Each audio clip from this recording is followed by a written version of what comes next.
Hey there, everyone, and welcome back to Utility Sports. Today is the MLB Trade Deadline. That is right, July 30th, usually the 31st, but since the 31st falls on a Saturday this year, the MLB moved it to the 30th. We are about an hour and a half out now at this point from the actual hard deadline. It comes across at 4 o'clock p.m. Eastern Time and also 3 o'clock Central Time. Of course, those are the exact same time of day. Those happen at the exact same moment. And there's really a lot to break down already from what has happened today. For example, Craig Kimbrell has been traded to the Chicago White Sox. Let's go ahead and take a look at this transaction real quick here. There's a few other ones here. Let's see. Let's get this one up on the screen for you guys so you guys can see exactly what I'm seeing here. Welcome, everyone, to the stream. Megan, the Stallion fan, welcome. What is up? Glad to have you in here. Very, very great to see you in the stream. So thank you so much for stopping. Make sure you guys are subscribed to Utility Sports if you haven't already. It would be awesome to have you guys be a part of what we do here. Do a lot of NBA, NFL, and MLB content, as well as some NHL stuff. So if you're new to the channel, make sure to hit that subscribe button. And looking at this trade that just happened here, the Chicago White Sox acquire Craig Kimbrell, and the Chicago Cubs in turn get second baseman Nick Madrigal and also right-handed pitcher Cody Heuer. So let's take a look now at Craig Kimbrell's stats this year. He's an 8-time All-Star, I know. So he is a big-time addition into that bullpen there for the Chicago White Sox. And you're looking at a team that has a really strong bullpen now at this point. You got Kopech in there. You've also got now Craig Kimbrell. You already have Liam Hendricks. Very, very, very dominant bullpen. And Craig Kimbrell, the 8-time All-Star this year, has a .49 ERA. He's looking at 23 saves this year. So he's been very, very productive in his time. Megan the Stallion wants to know, what did you think about the Yankees trade? Let's go ahead and take a look here at that trade. Let's pull it up. I'm assuming you're talking about the trade last night between them to get the first baseman Anthony Rizzo. Let's pull that up here. Here it is right now. The Yankees acquired first baseman Anthony Rizzo, and the Chicago Cubs dealt him for outfielder Kevin Alcantara and right-handed pitcher Alexander Vizcaino. To me, this is a great move for the New York Yankees. You're looking at really plugging in a really great bat there into the middle of that lineup. And they already brought in Joey Gallo as well. So you're looking at a team that is greatly improved already just from the trade deadline. Joey Gallo adds an elite glove and an elite arm to the right field position. Anthony Rizzo, a very good first baseman in today's MLB. Just fits really what they needed to add. Someone who's going to put the ball in play, also bring some pop.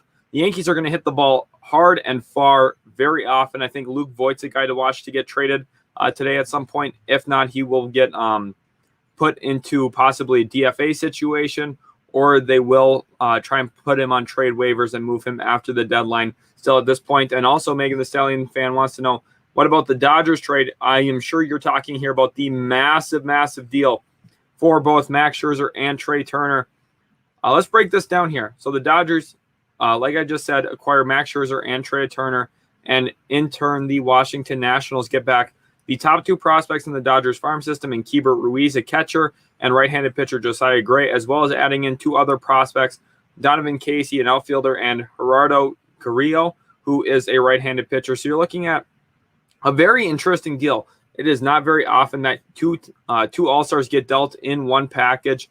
The Dodgers, of course, getting Scherzer and Trey Turner, two All-Star level players. I believe that's only happened 8 times actually at the trade deadline where two All-Stars got traded together. The Nationals giving up both of them. You're looking at the Nationals kind of hitting the reset button now.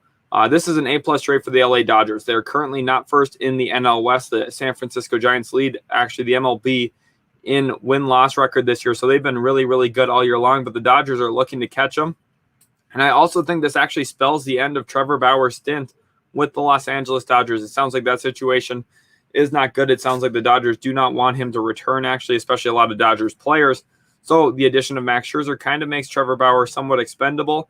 And Trey Turner, a really great shortstop. You bring him in, you add some real speed into that lineup, someone who's going to put the ball in play. The Dodgers, this is a heavy buy now move. The Padres are right there on your tail. The Giants are just out in front of you. This is a, hey, we want to win the division, and we want to go the distance this offseason. Yet again, they want to repeat as World Series champions. And in turn, Washington, you're getting two top prospects in Keibert Ruiz and Josiah Gray. This is a phenomenal return. You're looking at trading a 36-year-old Scherzer, a 28-year-old Trey Turner. You're getting a nice collection of young assets, guys that are going to be build-around players for your team for the future. Keibert Ruiz and Josiah Gray, the two key prospects in this deal.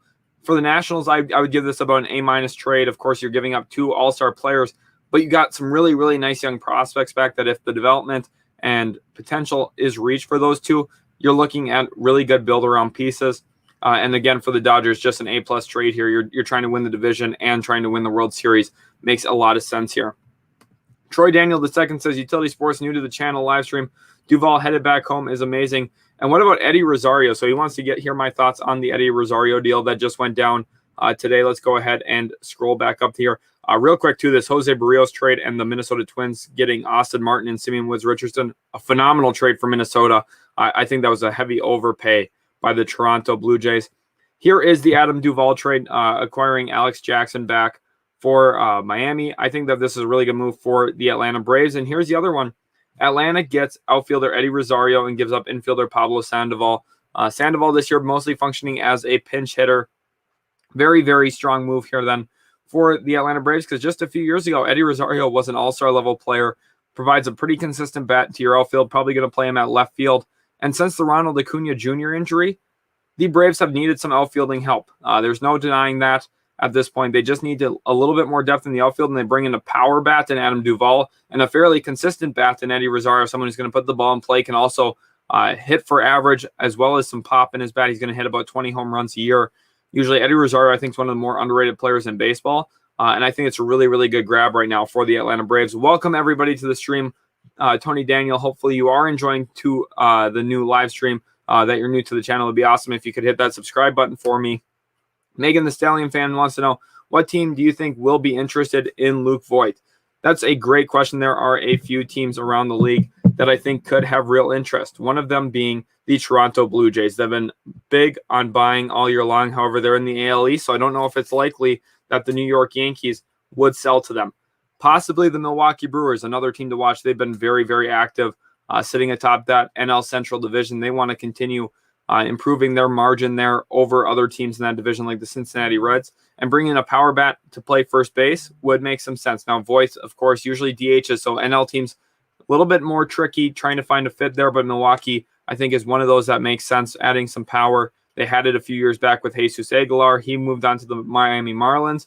So I think looking at bringing in some pop there for Milwaukee would be very intriguing. I don't really see the White Sox as a fit there at this point. The Red Sox, I'm not sure if that's going to happen. San Diego's buying, but I don't necessarily think it'll be for a guy like Luke Voit. Seattle Mariners is also a very interesting one to me, because you're looking at a team that made the trade regarding their closing pitcher, traded him in division actually to the Houston Astros, kind of really hurt that team.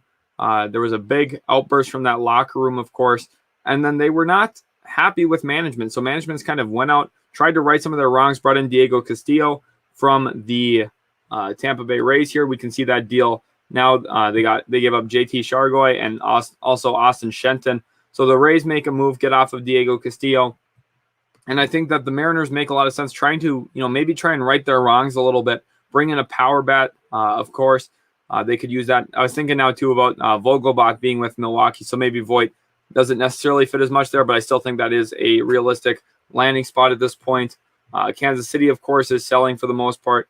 Cleveland is selling as well. This Cesar Hernandez trade for the Chicago White Sox was actually really big in opening up the deal for Kimbrel today, because you look at one of the key pieces in that Kimbrel trade today being Nick Madrigal. So that you bring in a real second baseman, someone with pop, and Cesar Hernandez has 18 home runs at the time he was traded.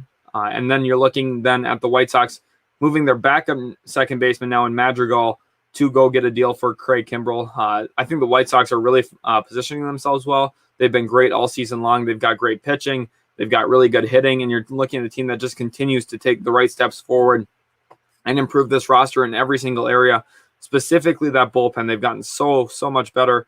It would be absolutely awesome to see them maybe make another move as well and just get a little bit more depth into that rotation. That's really what I'd love to see for them. Megan the Stallion fan says, I can't wait till the NFL season starts. Exactly. That would be the NFL season is one of the best times of the year. So I'm excited for that too. Tony Daniel here says, at Utility Sports, do you think the Braves are done today, or could something else be coming from Atlanta? That is a great question there. Honestly, looking at the Atlanta Braves, let's pull up their depth chart real quick now, just so we have a full understanding of what they really are on this roster and where they could maybe look to improve. Of course, the Ronald Acuna Jr. injury was just such a tough blow to this team. You didn't want to see anything like that. You never want to see anyone get injured. Their starting pitching this year has been very, very good. You're looking at a team that has really good overall depth. Now, at this point, they're third in the NL East, I believe. I believe they're around 51 and 52. So they're not going to be the team that is going to walk away with that division at this point. It seems to me like the New York Mets are going to win that division, but it's still a close race. There's still a chance. You're looking at having Austin Riley at third, Ozzie Albies at second, Freddie Freeman at first. I actually got to go see a Braves game in person this year. That was awesome. Dansby Swanson at short. So your infield is very much set unless they looked at a catcher with Travis d'Arnaud being on the injured list at this point. That would be something that makes some sense to me. Then with some of their additions into the outfield, Jock Peterson, that was a big-time acquisition. They didn't give up anyone really in that deal. A 23-year-old who is still playing single-A ball. I think that was a phenomenal trade for them. Bring in Adam Duvall today and Eddie Rosario. You still have Guillermo Heredia playing center field for you at this point. And then you also have off the bench, you have Ehera Drianza, who spent some time with the Minnesota Twins, gives you a flexible fielding option. I think catcher is really the only spot that we could maybe see them look to try and make a move with the injury to, of course, Travis d'Arnaud at this point. But at the end of the day, if they don't make any more moves, I think that they are set. I wouldn't be surprised if they do make a buy low move on maybe a catcher or another third outfielder for that team. But for the most part, I love what they've done today, bringing in both Eddie Rosario and Adam Duvall. Very good day for the Atlanta Braves at this point. Let's go ahead and look at Twitter quick, see if there's any more rumblings on potential trades. And see really what's going on around the league. That is always a key thing to keep our eyes on. All the other MLB teams, with 30 teams around the league, something's bound to happen here at some point. Tony Daniel says, I'm so disappointed in the bullpen. You know, that is a fairly, very fair issue to have with this team right now. You're looking at an interesting group of guys. I think Will Smith is closer, solid. Shane Green, I really like. Chris Martin, solid. Luke Jackson. You get some decent arms there. One more arm would make some sense too, but at the same time, right now it's really like a premium price to pay for a bullpen arm. So very, very interesting. And here we are, a little bit more news here. The New York Mets are pushing for a Javi Baez deal. Very interesting. Of course, they have Francisco Lindor. He's on the IL right now. You bring in Javi Baez. He's been playing shortstop, but does have some history at second base. You're looking at a really, really intriguing middle infield there. And of course, like I said just a few minutes ago, the NL East is kind of open at this point. The New York Mets have not ran away with that division despite all their spending. And bringing in a guy like Javi Baez, who's due a contract at the end of the year, is a big risk, but it could pay dividends if they win the division, maybe make a run in the postseason. We'll see exactly what the New York Mets end up doing. I think that they're a team that needs a little bit more help as well. You look into that outfield, I think they could use another right fielder probably at this point. It's interesting that they're in on the Baez sweepstakes, and Twins are now listening to offers on Kenta Maeda as well. It sounds like Minnesota is going full sell mode after trading Jose Barrios and Nelson Cruz within the past week. They are going to looking to make a lot of moves. Hopefully you guys are enjoying the live stream up to this point. Leave your questions and comments in the comment section. I'd love to hear your guys' thoughts. Let's go ahead right now and give a grade here to the Chicago White Sox. What would you grade the trade for Craig Kimbrell from the White Sox perspective? I'd love to hear your guys' thoughts on that. Honestly, to me, it's an A deal.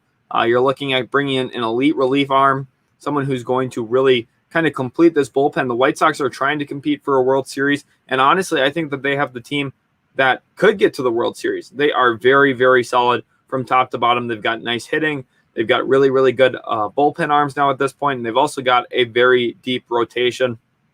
Giolito, Lance Lynn, those two guys have been the lead dogs for them all year. You got to love what you're seeing from Chicago. Really, really good team. Really built for the future. So I'd love, and for the present, to be honest, I'd love to see your guys' grades at that point for the Chicago White Sox. Make sure you guys are subscribed to Utility Sports. I'd love to see you guys hit that subscribe button so you don't miss out on the other MLB content at this point here on the channel.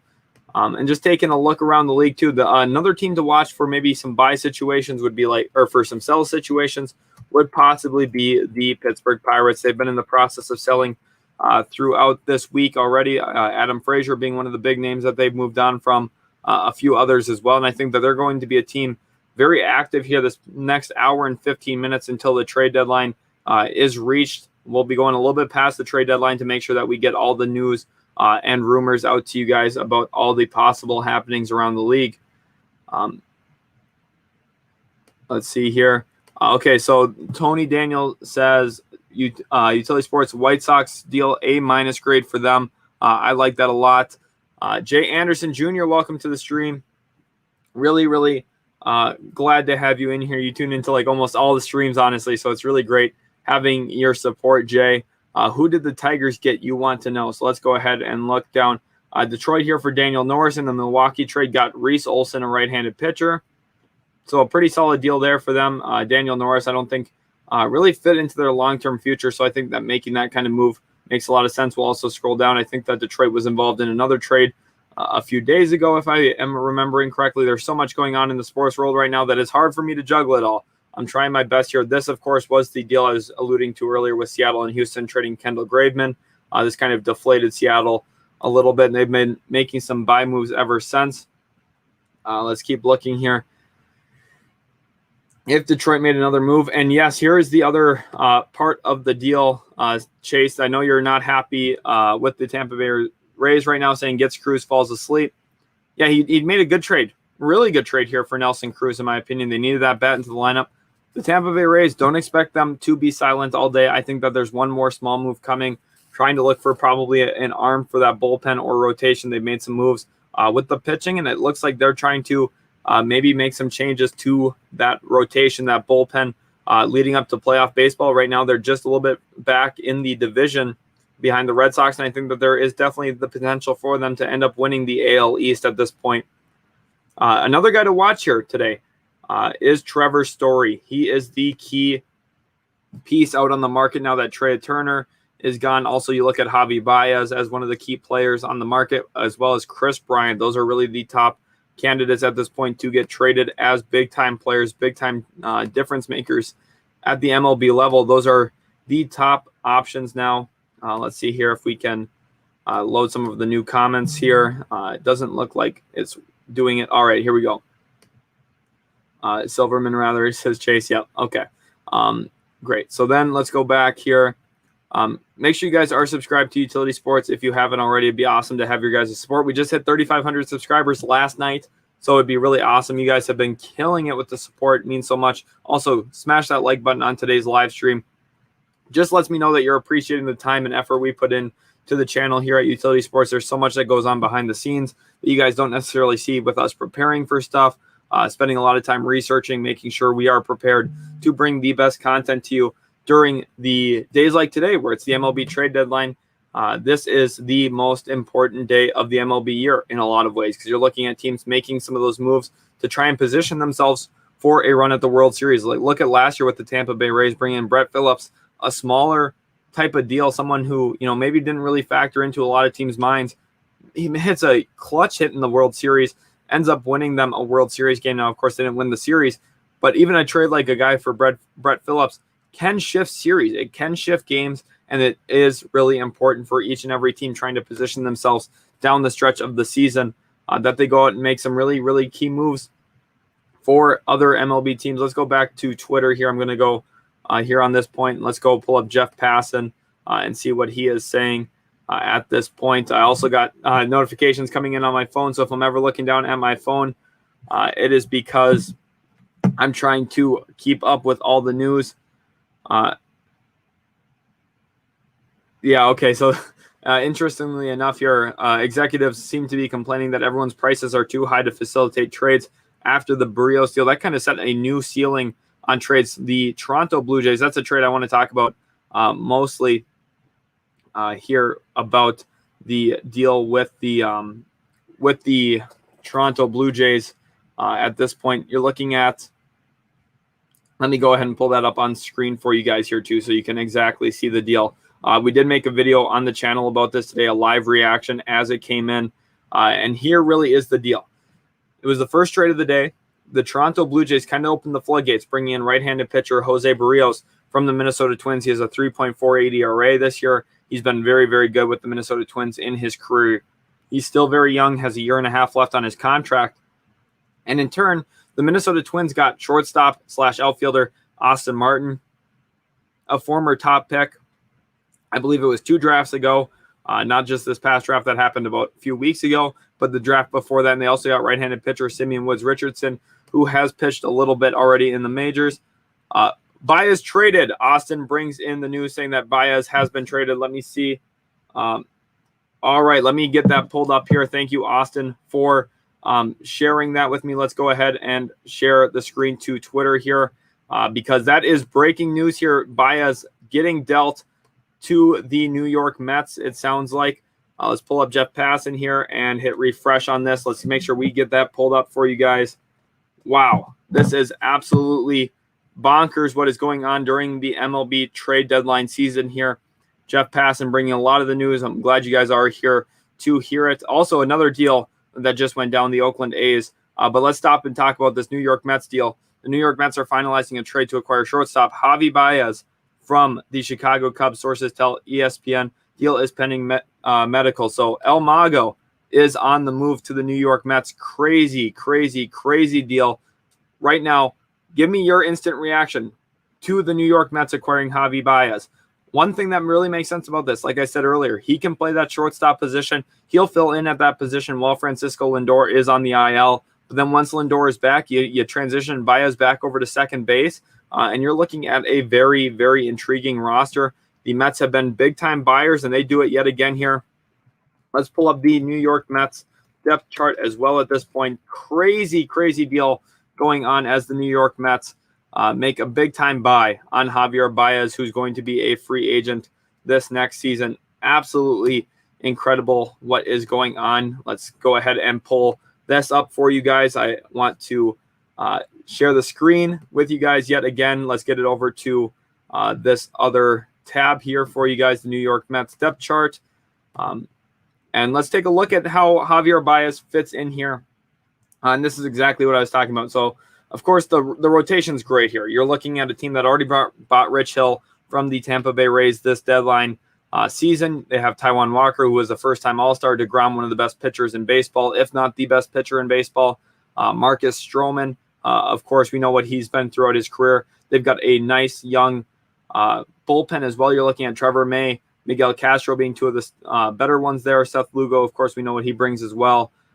You have Robert Gsellman. Edwin Diaz as the closer in the trade they brought over from the Mariners a few years back. James McCann was the massive addition this past offseason alongside Francisco Lindor. Pete Alonso, the home run champ. Jeff McNeil, a phenomenal second baseman. It's kind of interesting how they're going to figure out who plays second base. I guess Jeff McNeil probably moves over to third would be my guess, with Javi Baez playing third full-time, or playing second. Javi Baez playing second, Jeff McNeil playing third full-time once that deal is done and once Francisco Lindor is back from IL. J.D. Davis, nice power threat there. Dominic Smith, another power threat. Brandon Nemo, very, very solid center fielder. Michael Conforto, again, more power. And you have Kevin Pillar off the bench. I like what this team has. You have a nice mix of starting pitching. You've got some pop in your lineup. You've got some guys who can hit for contact. You've got a nice combination of guys who can play the small game, like Kevin Pillar, a phenomenal fielder. You have a really nice blend and a really nice team built together here by the New York Mets, because you can do a few different things here. Mission Hatchell wants to know, who do you think won the trade, Sox or Cubs? He's talking about the trade for Craig Kimbrell, of course, that just went down today. And I really like this trade for the Chicago White Sox. Now, they paid a pretty steep price giving up Nick Madrigal and Cody Hewer, but at the same time, They just brought in Cesar Hernandez, a power hitting second baseman. Madrigal became a little bit more expendable at this point. And the White Sox could potentially win a World Series this year. Bring in a guy like Craig Kimbrell, who's so good. 8-time All-Star, having another phenomenal season this year. Has a .49 ERA coming into the day. He's a great grab for the Chicago White Sox team. He doesn't even have to move. He's staying right there in the state of Chicago, or in the state of Illinois, rather, in the city of Chicago. And it is so perfect for the Chicago White Sox. I think Stacy here saying he doesn't like this for the White Sox. Got rid of 2 young players for Kimbrell. I understand why you might not like it, but at the same time, those guys maybe don't have as big of a role as they would have on some other teams. I think this is a good trade for the Chicago Cubs. It fits what they're looking to do this trade deadline. But at the same time, the White Sox, if they end up going deep into the postseason, this deal is well worth it at this point. I give this an A grade for the White Sox because it really shows your players that you're content on trying to win a World Series. They also have Liam Hendricks. They have a stacked bullpen. They are very competitive. And I think that this team has the chance of winning a World Series this season. It's going to be tough to get over a team like the Boston Red Sox or maybe the Houston Astros, who are really strong as well. The Tampa Bay Rays are going to look to try and get back to the World Series. The AL is just stacked with a lot of really good teams. But the White Sox, I think, are one of the teams that could very well pull it out. Scotty Pimpin, welcome to the stream. I know you've been in quite a few of the streams in the past. He says, how about them Dodgers? Dodgers making big moves, of course, to trade for Scherzer and Trey Turner last night. That broke. Absolutely incredible that they were able to pull off a deal for 2 All-Stars like that. I believe that's only happened 7 times in the history of the MLB that 2 All-Stars got traded in one deal to one team at the trade deadline. So it's absolutely incredible that we saw something like that happen during this trade deadline. It's been absolutely a crazy trade deadline. Me and my co-creator Austin were talking last night during the NBA draft, saying the MLB draft the MLB trade deadline rather has just been flying by. There's been so many big moves. It's actually been really fluid. It hasn't really slowed down at all. But yes, the Scotty Pimpin here talking about the blockbuster trade. Trevor Lebeck says he is not happy to see Javier Baez goes to the Mets, and there is the package is coming out for the Baez deal. Let's go ahead and pull that up on stream here now for you guys. It'll take 1 second. Thank you so much for all your patience as we go ahead and pull this up at this point. Let's go back to Twitter now and let's hit refresh on this page so that you guys can see everything that I can see that's going on around the MLB world today. So big at this point. Here, obviously the Keystone combination there up the middle of that infield. Also, the Oakland Athletics are in agreement on a deal to acquire infielder Josh Harrison and catcher Yan Gomes from the Washington Nationals. So the Nationals make another sell move here. I hope they got a pretty good package for those 2 nice players. I think they fit in pretty well with what Oakland needed to add this trade deadline. Let's see. Let's see here what we can find on the Baez deal. Let's go ahead and search Baez here on Twitter and see if we can pull up exactly what the package was for him. Okay, so Baez and Trevor Williams to the Mets. So very interesting that not only is Baez himself going, but Trevor Williams is also coming back with. And here is the first look at Javi Baez in a Mets uniform. Of course, that logo on the cap is a little interesting. I don't think that's necessarily the Mets logo, but for the most part, there is a quick look at Javi Baez in a Mets uniform. So very awesome to see that. Let's go ahead and see if we can find this package yet for Javi Baez, what the Cubs are getting. And the Cubs really hitting that sell button. The only guy left at this point really to sell outside of Zach Davies would be Kris Bryant, and I think we'll see both of those guys get moved yet today as well. The Cubs are really hitting the sell button, and it's going to really breed a lot of results for this team. They're going to bring in a lot of nice young players. So mission, we'll try and get to that as soon as we possibly can. Thanks so much for all your patience.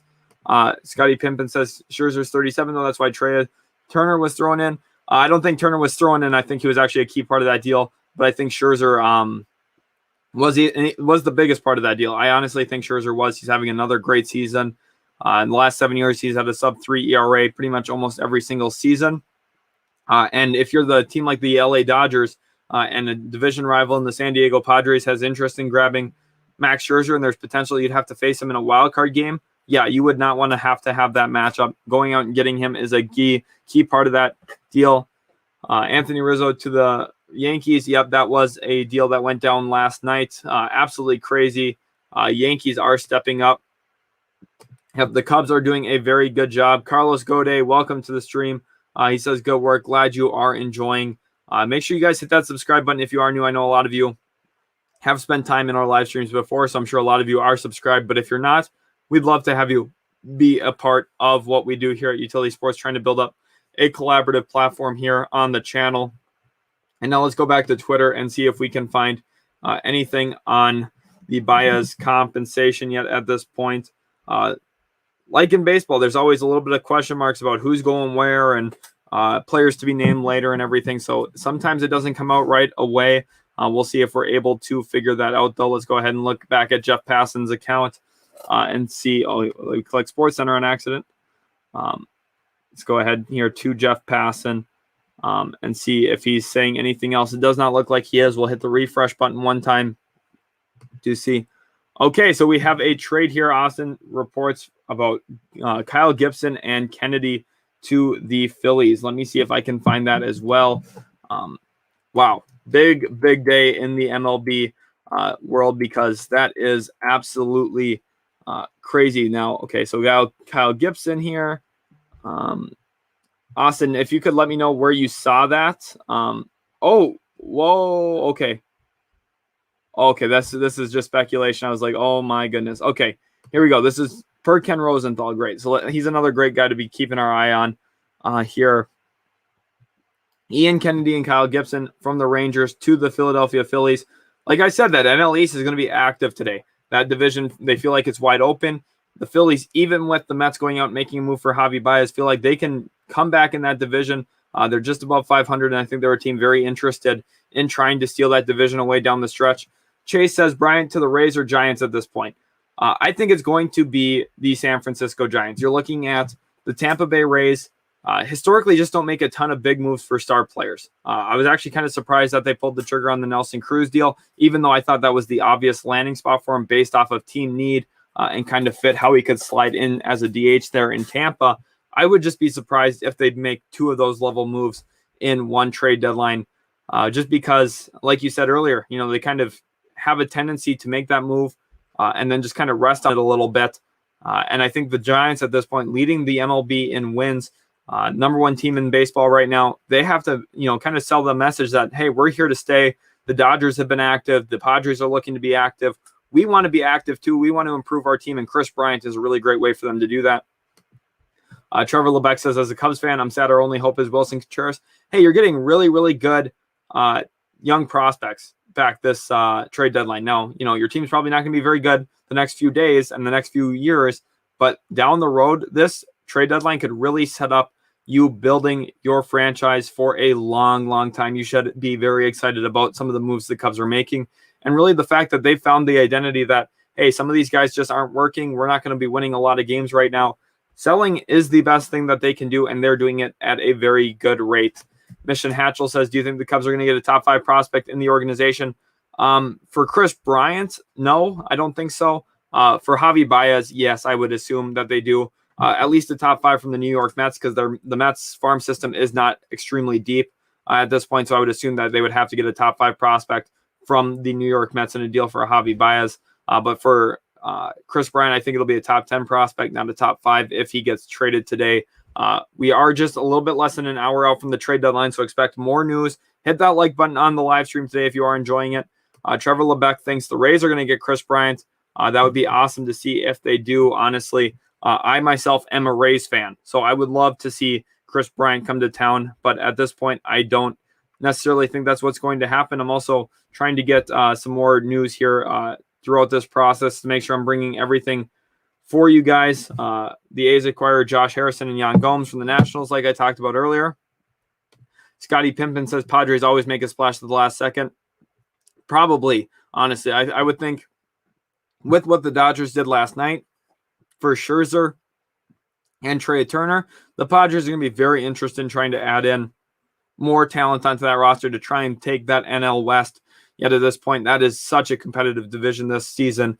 San Francisco Giants, really the surprise team around the league.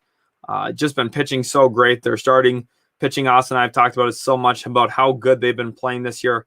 And I think if they bought, they could end up taking that division still, even with how good the Dodgers and the Padres are.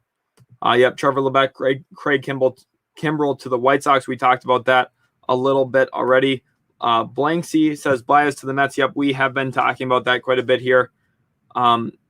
Mission Hatchel wants to know how long Madrigal is under contract. Let's go ahead and look at his contract situation. He should have arbitration for a while yet at this point. I don't think that there's any concern about him being out anytime soon, honestly. Let's go ahead and pull him up at this point so I can make sure that I'm giving you guys the best information throughout this process.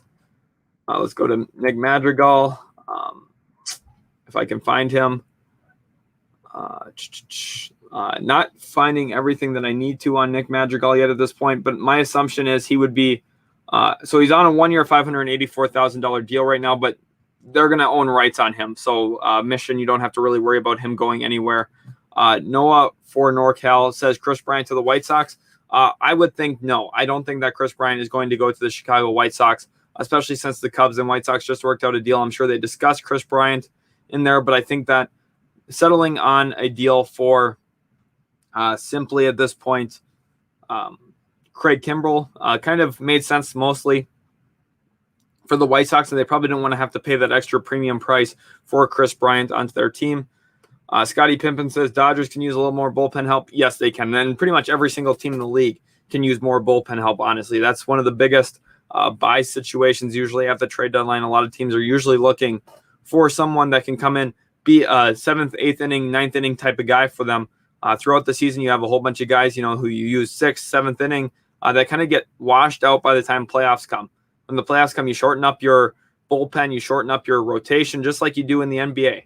NBA, your rotation goes from about 10, 11 men down to about 7 or 8 guys usually. The same is true here in the MLB. Some of these teams are going to shorten their bullpen down from using 7, 8 guys to using probably about 4 guys. And usually you want that top 4 to be really, really strong. That's why I love the White Sox getting Kimbrell today, because it really gives them an elite bullpen come playoff time. That's going to be tough. And here, Jordan, welcome to the stream. He says, Baez going to the Mets. Yep, we've been talking about that a little bit here on the channel. Let's see if Ken Rosenthal has any more information on what is going on at this point around the MLB.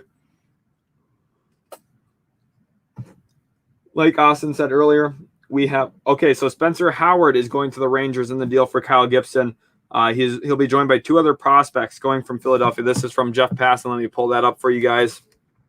Trying to keep up on all the news.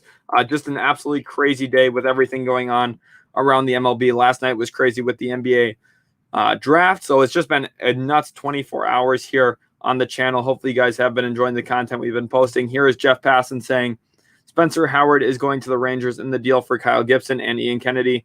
Sources tell ESPN he will be joined by 2 other prospects going to the Texas Rangers in this deal. And Spencer Howard here, he is a right-handed pitcher. He's 25 years old already, so I don't know if the deal is really the best for the Texas Rangers at this point.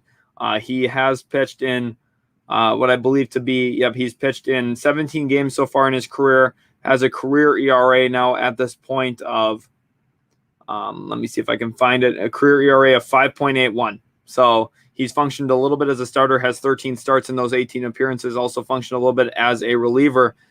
So maybe the Texas Rangers see something in Spencer Howard that they like. We'll also try and keep you up to date on who the other 2 prospects are at this point. I don't love this trade for the Texas Rangers. I'm going to be completely honest. Stacey Baston says Pete Crow Armstrong will be going to the Cubs. Do you have that officially, or is that speculation? Because I think speculation would make a lot of sense on that. Let's see if I can find if that is official or not at this point, because he is one of their top prospects. Pete Crow Armstrong is. So let's see if we can find exactly everything going on at this point. I don't want to unfollow Ken Rosenthal. Let's just keep him followed. I'm going to actually just look up Armstrong himself to see if we can find the real information there. I think that you're probably likely right about this, if it is just speculation, because he is one of the top prospects in that farm system. So we'll see exactly if we can find any actual substantive report that he is going back in that deal. Okay, yep, he is.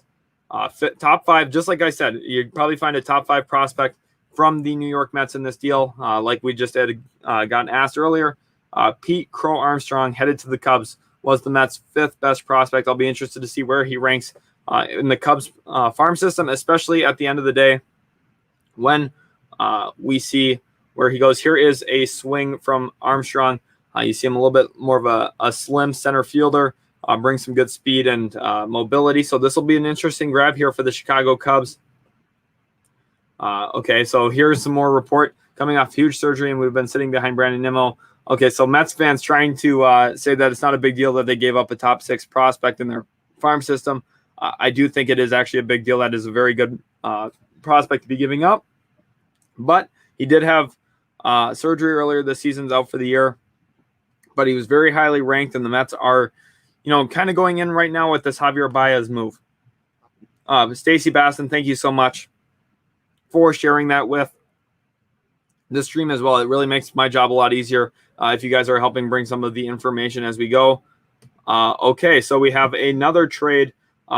J.A. Happ going to the Cardinals. Let's go ahead and see if I can pull that up. Austin, thank you so much for all your help with this. That is my co-creator on the channel, for those of you who do not know. He wishes he was here with us right now talking some MLB baseball, but he's got a job to be doing. So great. John Heyman here bringing the news. Cardinals acquired J.A. Happ. So let's see exactly what this deal looks like for Gant. So very intriguing here that is one of the deals that goes down. Busy trade deadline. It's just been absolutely incredible all trade deadline season long here. So let's go ahead and remove this from the stream quick. Let's go ahead and share. Go back to this other screen that we've been using to share for a while. So let's go ahead now. Oh, Trevor Ledeck here. Before we jump to that thing, he has a question. Where did Jock Peterson go after he left the Cubs? He's with the Atlanta Braves. They gave up a very low-level prospect, honestly, in that deal. I thought that was a bad move for the Cubs because they got a guy who's 23 years old in single-A baseball. So just not a good move for them. A great move for the Atlanta Braves on a one-year buy-now move. Chase, what time does the deadline end? It ends 4 o'clock Eastern time. So within about 45 minutes to an hour, that's when we should have all the information about where everyone's going. So I'm planning on leaving this up until about 4:15 Eastern time so we can try and get all the details sorted before the end of the stream. If you guys want, make sure to go ahead and share the live stream with some of your friends. Share it on Twitter so we get as many people in here as possible. That would be absolutely awesome if we possibly could. Yeah, Mission Hatchell, he's not top 100, but he's coming off an injury. And you're looking at, if you're top 5 in a farm system, and every team has a farm system, of course, that's top 150. That's usually really a valuable gauge to me. I know the top 100 is kind of prestigious gauge, but being top 5 in a team's farm system is still massive compensation in a deal, honestly. Stacy Bassam, thank you for bringing the news there with that as well. Touring says, coming in late, anything new from the Astros? No. Ever since the Kendall Graveman deal, they've been quiet, but really that was one of their only needs, was bringing in another elite relief arm, Kendall Graveman from the Mariners. So it was actually a really interesting scenario, buying from a division rival. They give up Abraham Toro in that deal, but a very good move. Toro, I think, is going to be someone who really develops well for the Mariners and fits their long-term future. But of course, kind of give themselves a little bit of distance between them and the Seattle Mariners for the AL West at this point. Let's go ahead and get that back up on screen now. What I've been meaning to share with you guys. And again, if you are new to Utility Sports, hit that subscribe button. It would be absolutely awesome to have you guys be a part of the channel here. Been a crazy couple of days lately on the channel, just with the NBA draft. That's really a big thing on the channel. MLB Trade Deadline, of course. And now let's take another look at the deals here. Philadelphia gets Kyle Gibson and Ian Kennedy for right-handed pitcher Spencer Howard. There's also supposed to be 2 prospects going along with Spencer Howard in this deal. That'll really be the gauge for how Texas did in that trade. New York Mets here got Javier Baez. They also brought in Williams in that deal, a pitcher. And in turn, the Cubs here, it says to be announced for who they acquired, but it is actually Pete Crow Armstrong, the number 5 prospect in their system, an outfielder coming off of an injury, had surgery earlier this year, will not play for the Cubs this season at all in their farm system, but someone who I think that they could use to build around for the future. Then, of course, we have the trade here between the Athletics and the Nationals, acquiring Josh Harrison and Yan Gomes.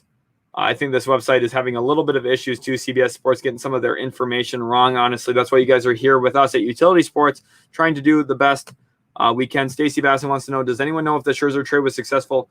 At this point, no. It is not officially through yet. But there is a very high likelihood that it does get done. There's just a little bit of a holdup on the prospect compensation back, but at the end of the day, the Dodgers are going to make sure this gets done. The Nationals are going to make sure this gets done. It's their last opportunity to trade Max Scherzer today. The Padres, I know, are going to be monitoring this situation. They are going to be very intrigued at making sure they have a chance at getting a top guy like Max Scherzer if this falls through with the Dodgers. But I think the Dodgers ultimately are going to make sure that this trade happens. Touring, I'm glad I was able to answer your question. If you guys have any other questions, I'd love to hear from you guys. Make sure you are subscribed to Utility Sports as well. It would mean a lot to us here just on the channel if we could have your support. Let's go ahead and go back here to Twitter if we can get that going as well. I'd love to be able to share that and take a look at what some of the other reporters are saying around the league.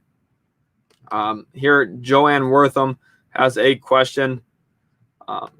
Let's go right here.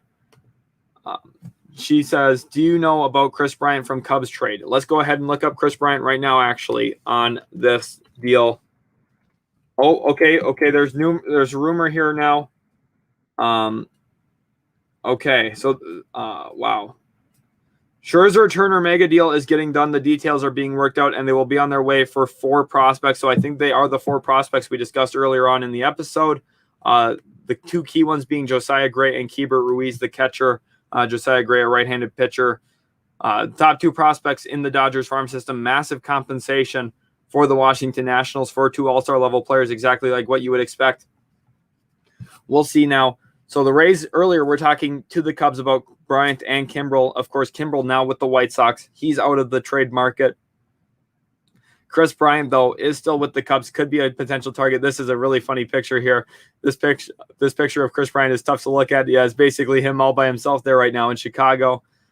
Quite a funny picture there. And we'll see where he ends up. Mets and Cubs remain apart in Kris Bryant.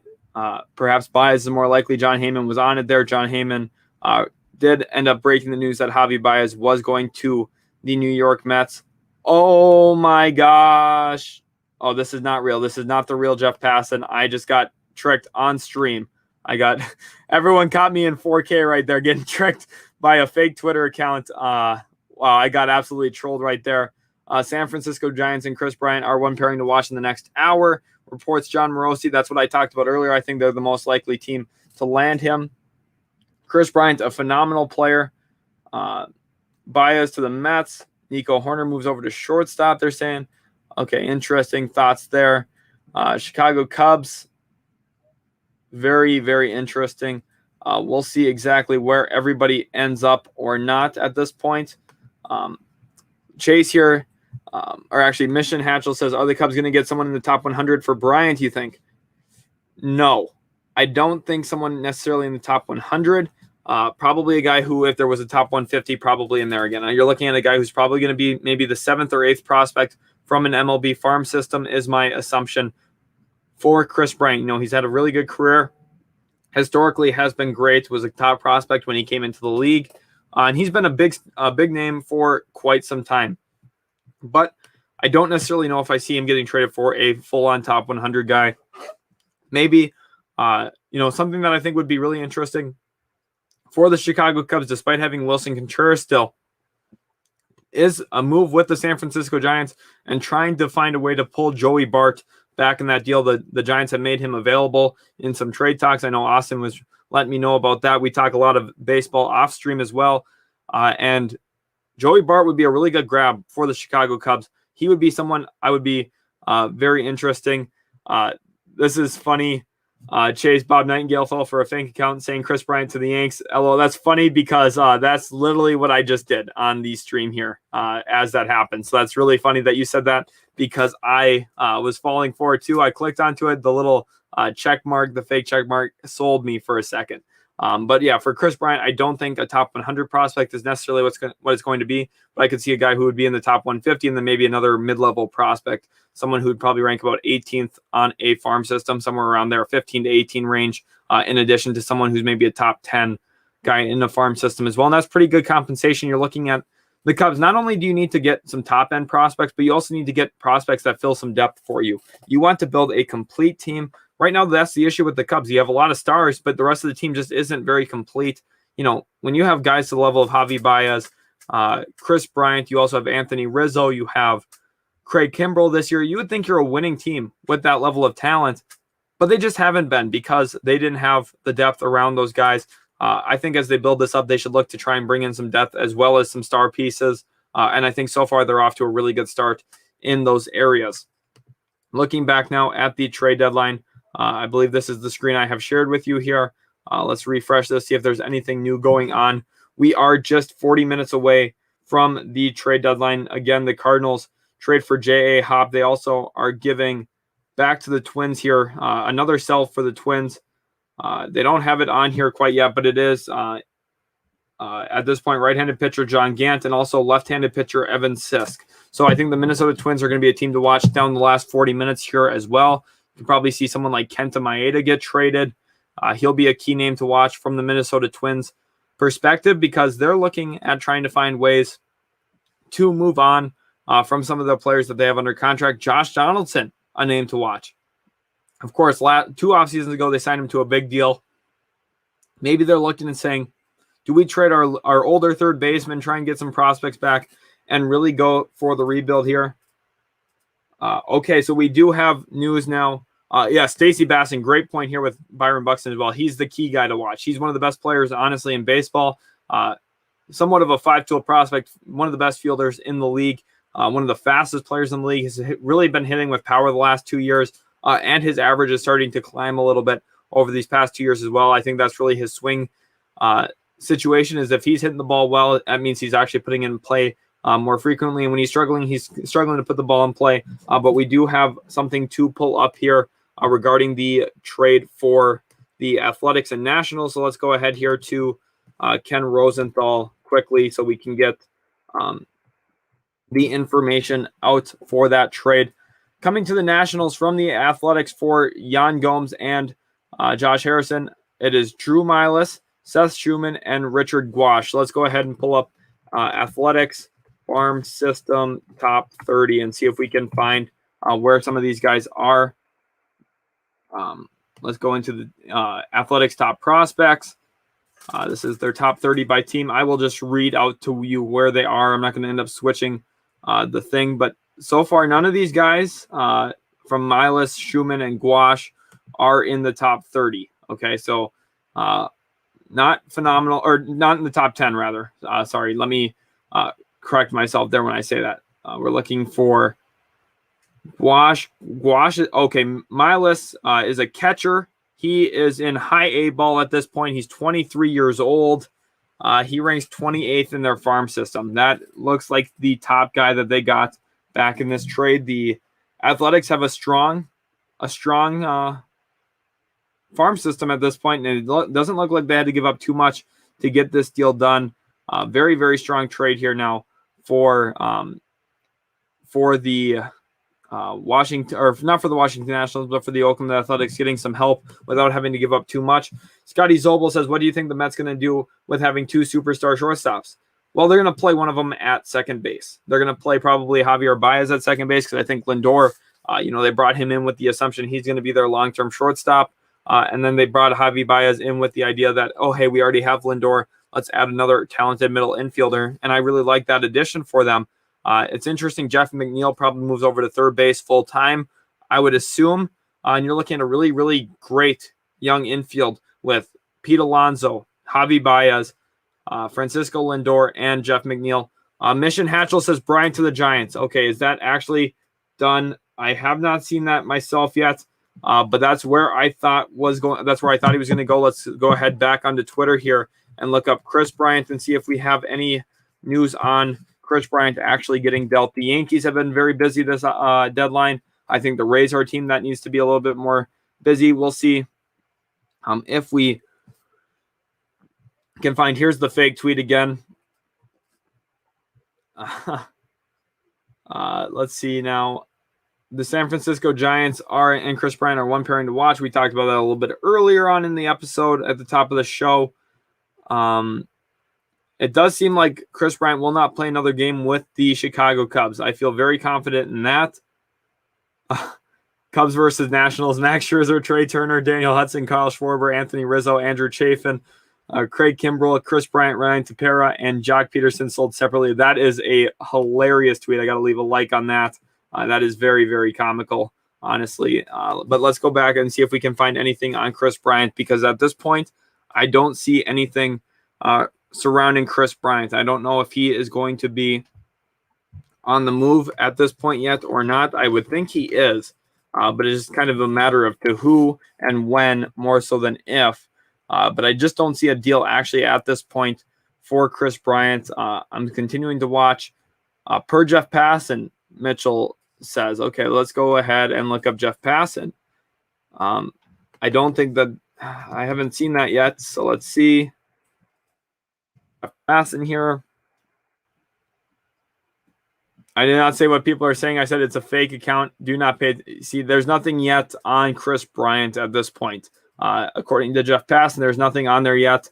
That was probably the fake account that you saw mission as well. Touring says, can't find anything concrete on Bryant to Giants yet. I can't either.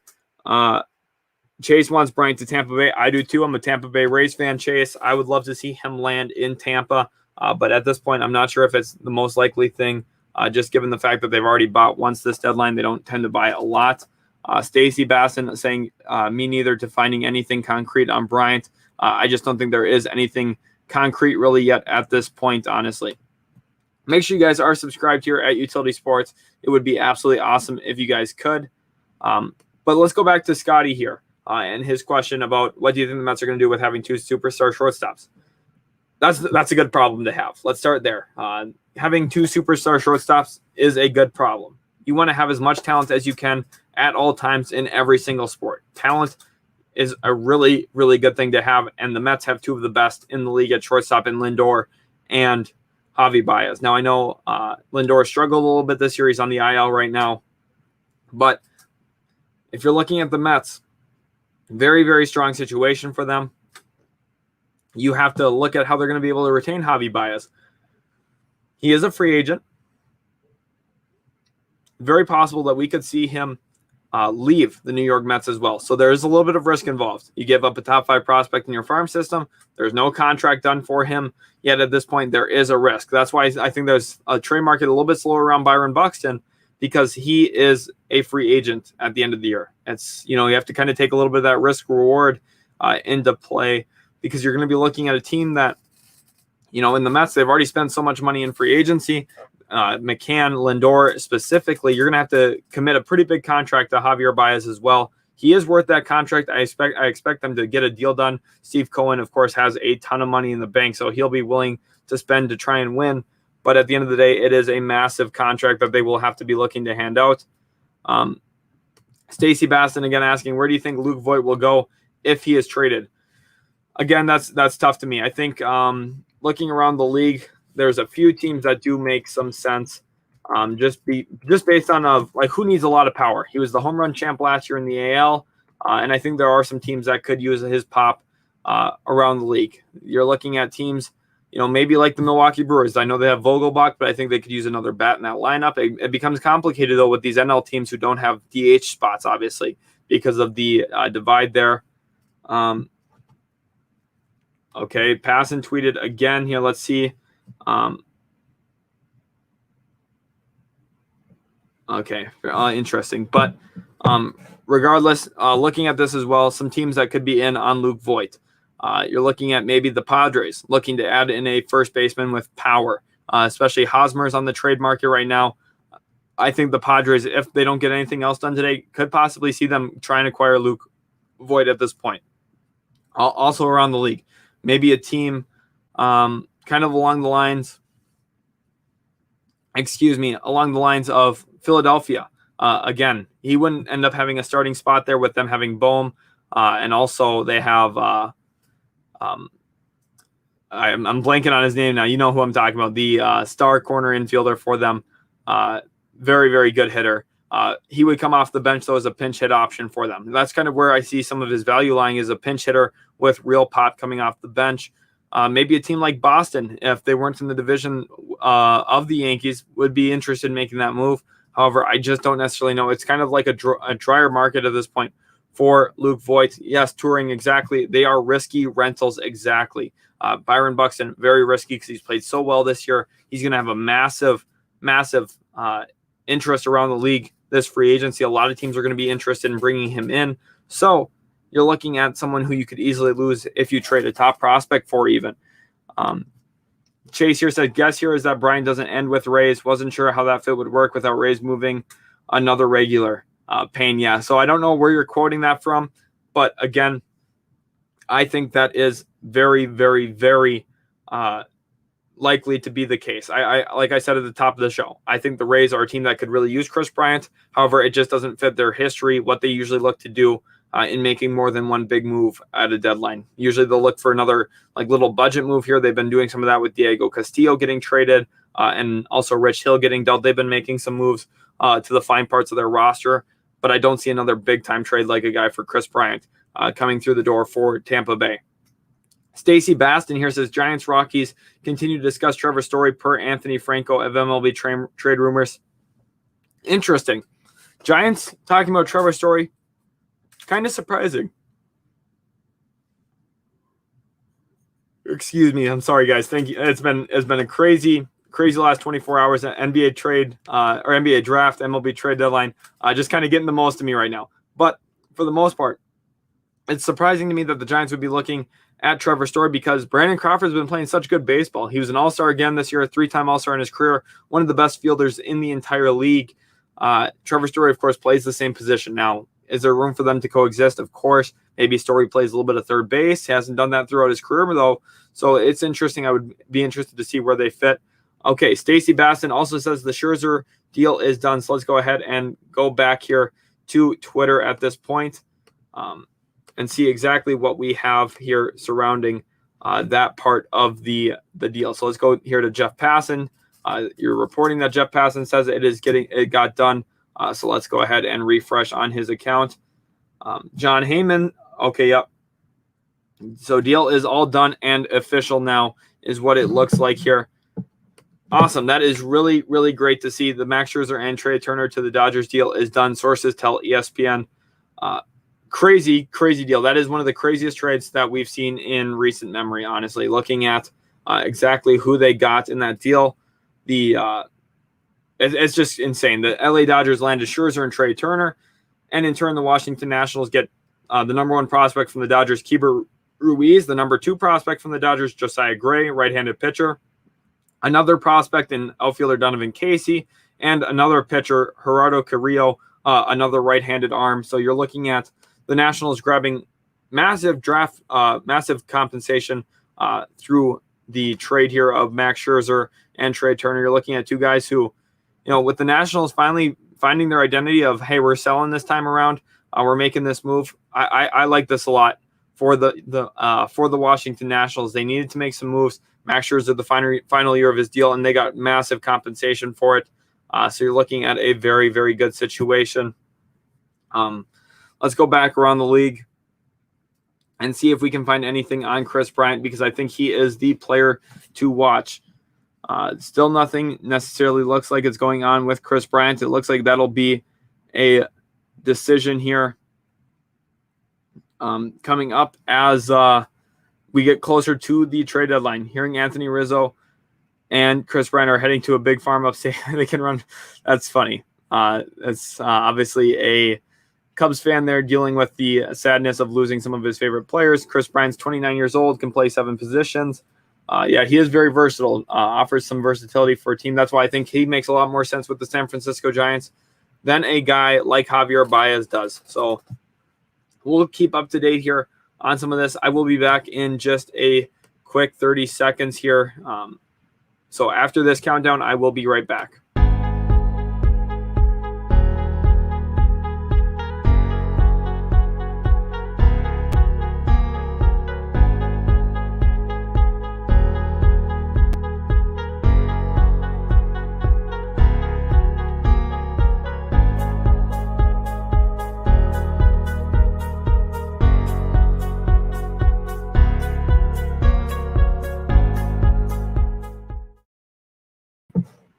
All right, and we're back, guys. Thank you so much for holding on for just 30 seconds there.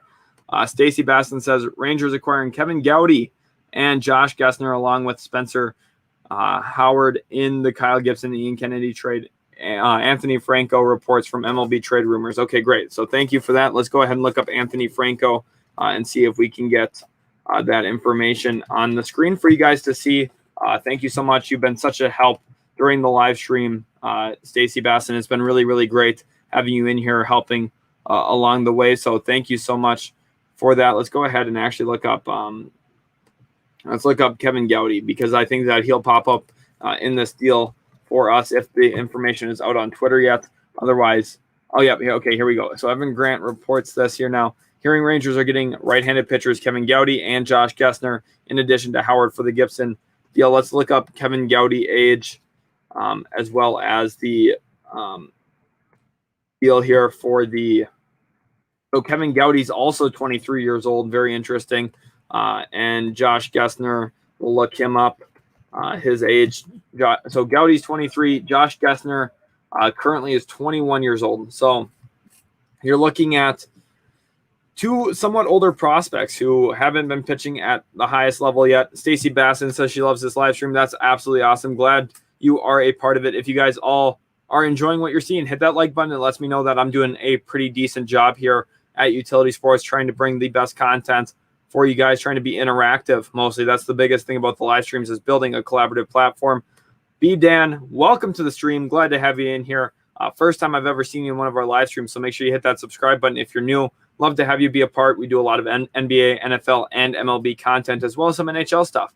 So if that's something you could see yourself being interested in the future, hit that subscribe button so you don't miss out on some of our content. It'd be really awesome to hear.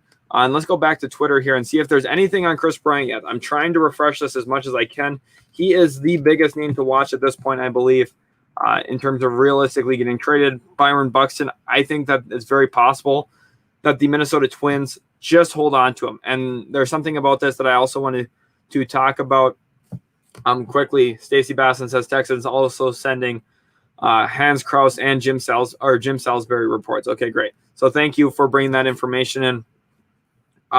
Really quickly, what I want to talk about is the Minnesota Twins, Byron Buxton, and the importance of the qualifying offer in the MLB, because that really does make a massive difference. Looking at who you could really look to add in free agency, who you could look to add during the draft, who you could look to add during the trade deadline. It has massive ramifications throughout the entire process. Right now, the Minnesota Twins have a lot of leverage over Byron Buxton, honestly, especially if they're not getting offers that they're in love with. Because of Byron Buxton being that half-season rental at this point for a team, I'm sure that their offers aren't as good as they need to be in order to trade Byron Buxton. Maybe when we get right down to the deadline, maybe a team panics and says, okay, hey, we need Byron Buxton right now. We're going to make this deal, and we're going to risk him leaving us in free agency. There is a real possibility something like that still happens. But the Twins hold the leverage because they can offer him a qualifying offer this offseason. It's a 1-year, $18.6 million deal, which is, big money.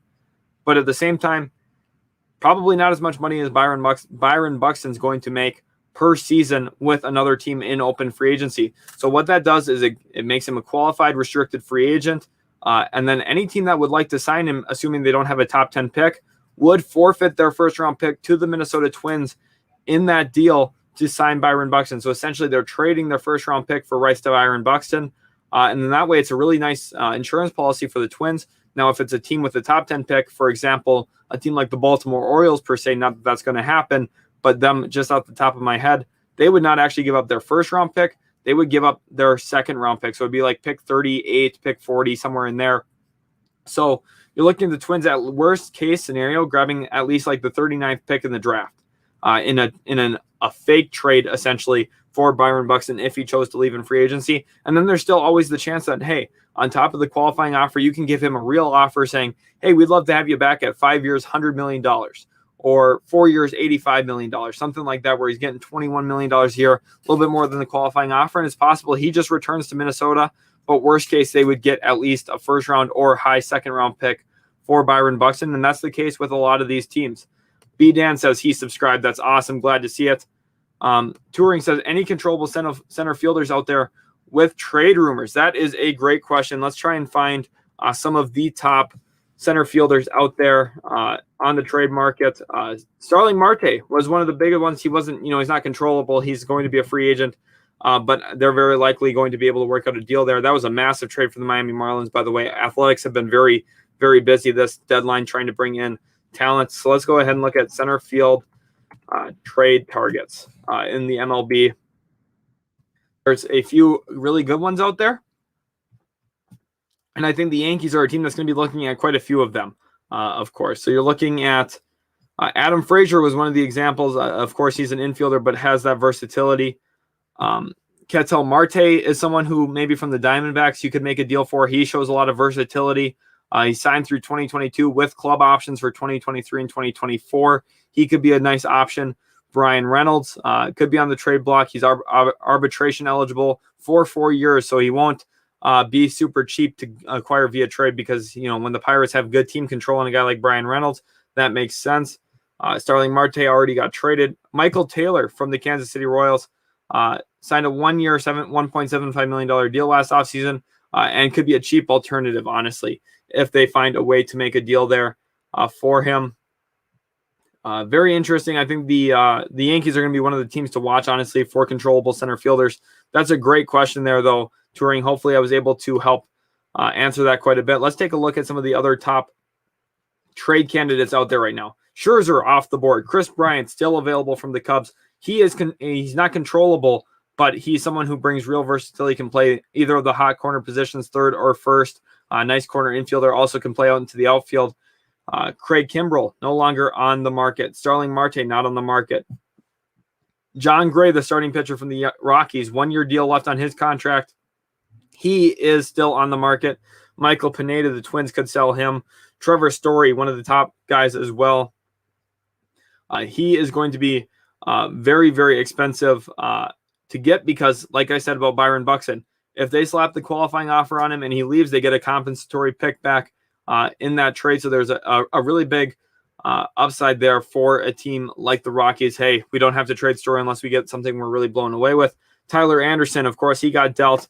What a crazy turn of events that was. We thought he was going to the Philadelphia Phillies, ended up going to the Seattle Mariners instead. Kyle Gibson just got traded today. Richard Rodriguez, a relief pitcher for the Pirates. He's actually on the thumbnail of today's live stream. He has not been traded yet. I think he's going to be a very hot name the last 15 minutes here of the trade deadline. Joey Gallo, he's a Yankee. Jose Barrios is a Blue Jay now. Merrill Kelly for the Diamondbacks. They haven't been active as much as I thought they would be. They traded Eduardo Escobar to the Brewers. I think that they could still be looking to make a move to sell another player or two. Would not be surprised. Jonathan Scope, an interesting player trade. Turner got dealt. With Merrifield, the Royals have been taking some offers, but at this point they have not found anything that they love for Whit Merrifield. Jaden Volts here says bias to the Mets. Yep, that happened a little bit earlier, and he subscribed. That's absolutely awesome. Do have you be a part of the channel here, Jaden. Welcome, welcome, welcome. Glad to have you in here. Let's go ahead and stop this screen share. I'm going to share the one that I was actually reading off of too, so you guys get to see exactly what I'm seeing, just so we are on the same page here.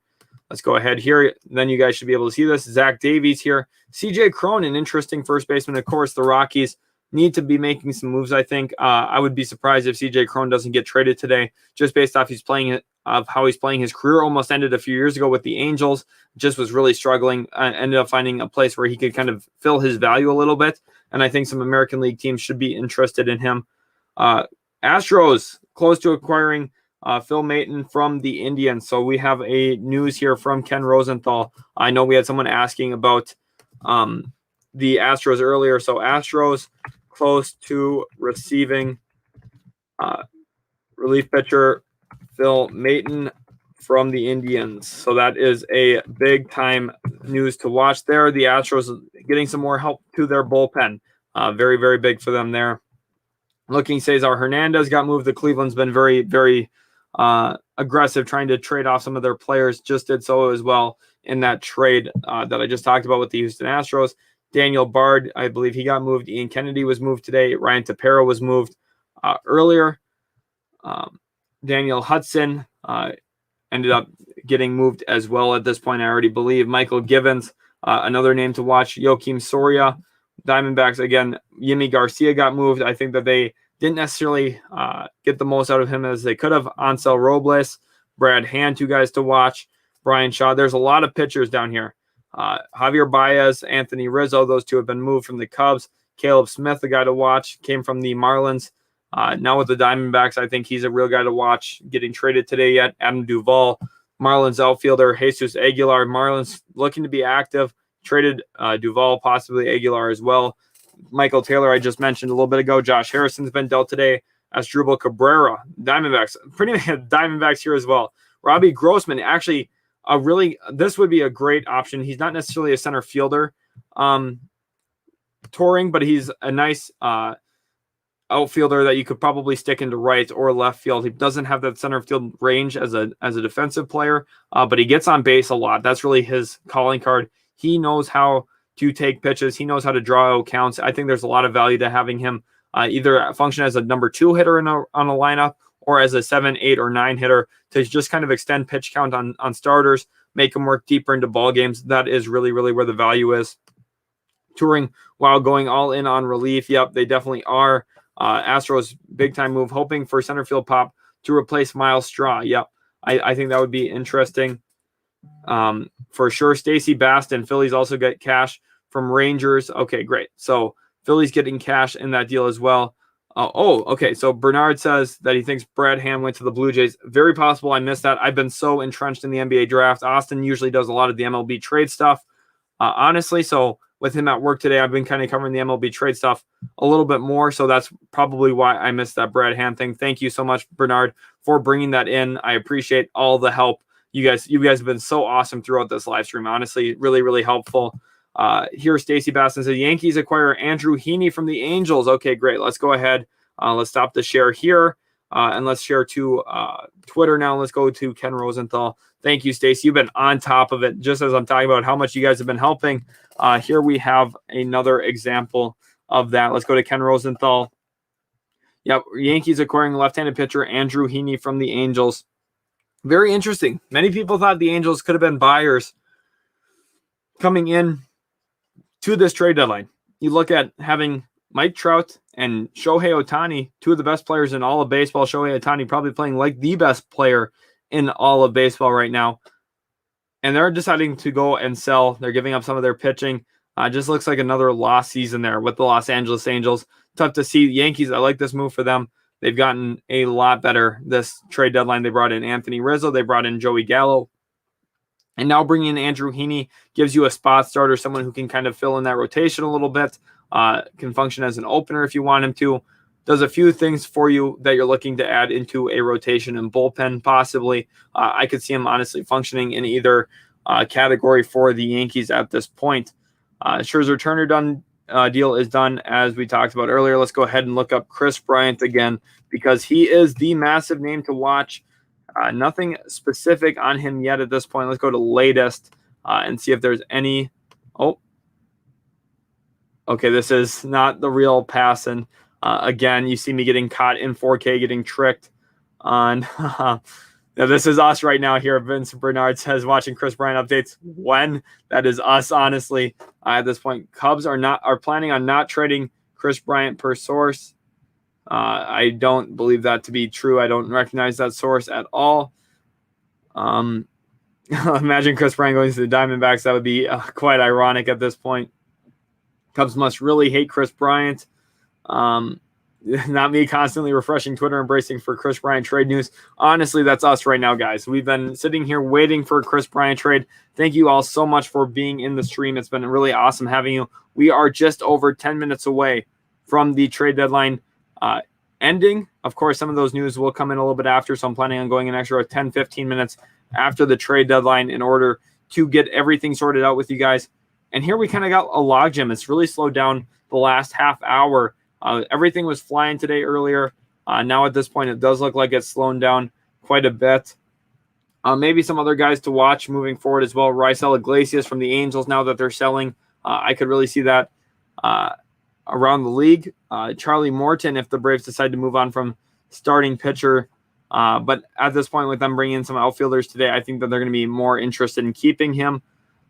Wilson Contreras, I think, is going to be staying with the Cubs today. Kyle Hendricks, I think, will be staying with the Cubs. He signed through 2023 with a club option for 2024. Trey Mancini, I don't see a way that the Orioles trade him just with the feel-good story there. I think John Means is bound to stay there too. Brian Reynolds, I talked about him. I think there's a real possibility that he gets moved, but it's going to take pretty good compensation in order to see that. Cleveland has been telling teams it's willing to part with relief pitching. Okay. Yep. So Milestra is the one going to Cleveland back in that deal. Very interesting. Jeff Passan tweets. Wow. Okay.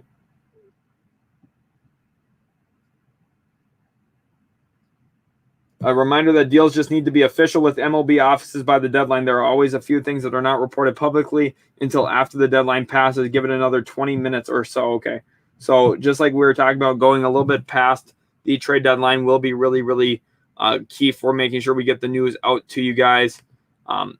If you have any other questions too, I'd love to answer them. I feel like you guys have been asking really good ones and also providing some good thoughts yourself about the MLB trade deadline here. Stacy Basson says Phillies will get about $4 million. Well, that is actually massive, massive cash in that deal. That is a lot of money. So thank you, Stacy, for bringing the information on that. Again, guys, hit that like button. Yep. Touring Straw getting moved in that trade. Yes, he is. Let me go ahead and pull that up on Twitter so you can see that. Like Stacy Baston is reporting here, though.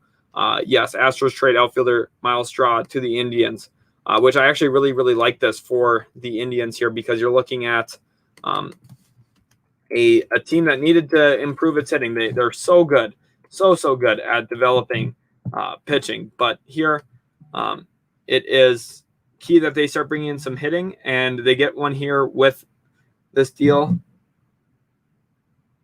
Yeah, very, very busy for the Yankees as well. Here, Jeff Passan says Cleveland has been telling teams it's willing to part with relief pitching, and right-hander Phil Maton is the one going to Houston for center fielder Milestra. Houston's bullpen, which was shaky coming into the deadline, suddenly looks better with Graveman, Yimi Garcia, and Phil Maton. So very, very strong moves by Houston at this point. You got to be happy about that.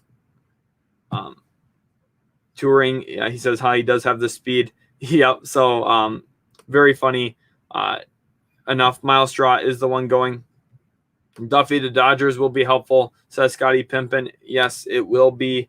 I think that was a nice little move for them. Give them a little bit of depth and help into that roster at this point. Big deal. Let's go back to Jeff Passan and hit refresh. Let's hit refresh here. This is the thing you needed to see. This is what we've all been waiting for. This is what I predicted at the start of the show. Bryant to San Francisco. It's happening. He is going to be a Giant. Sources tell ESPN. There it is. You heard it here. Kris Bryant will be a San Francisco Giant. So massive, massive day for the San Francisco Giants.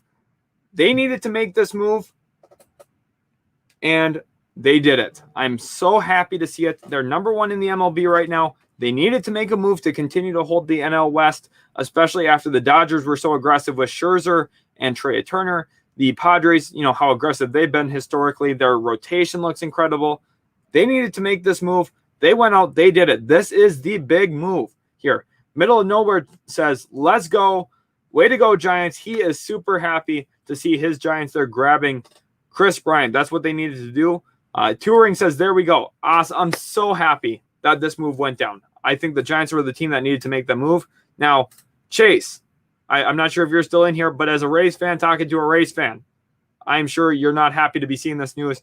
Myself, I'm happy that he's in San Francisco. I think San Francisco needs to make that buy now move. They did it.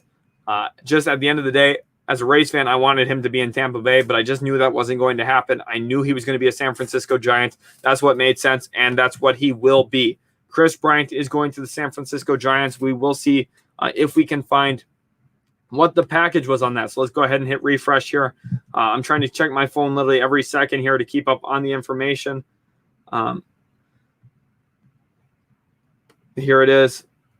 Now, Jeff Passan is saying the San Francisco Giants are in agreement on a deal to acquire Kris Bryant from the Chicago Cubs. So very, very big today that they were able to get that done. Very busy day in general. We're seeing a lot of moves. This is one of the craziest MLB trade deadlines in recent years. Chase, I understand you're not happy. Myself, I am not either, honestly, with how it's been today. But yes, Scottie Pippen, massive trade here, honestly. One of the top guys during the entire process. He goes now to the San Francisco Giants. And it's a lot going on, honestly, at this point. You're looking at the Giants making that win now move. Let's go ahead and pull up the Giants depth chart here at this point, just so we can take a look at how he can kind of fit into the San Francisco culture there and how he's going to fit into that team just in general. Yastrzemski, of course, one of their star players. He just hasn't been playing at an elite level, honestly, when you look at his hitting numbers at least.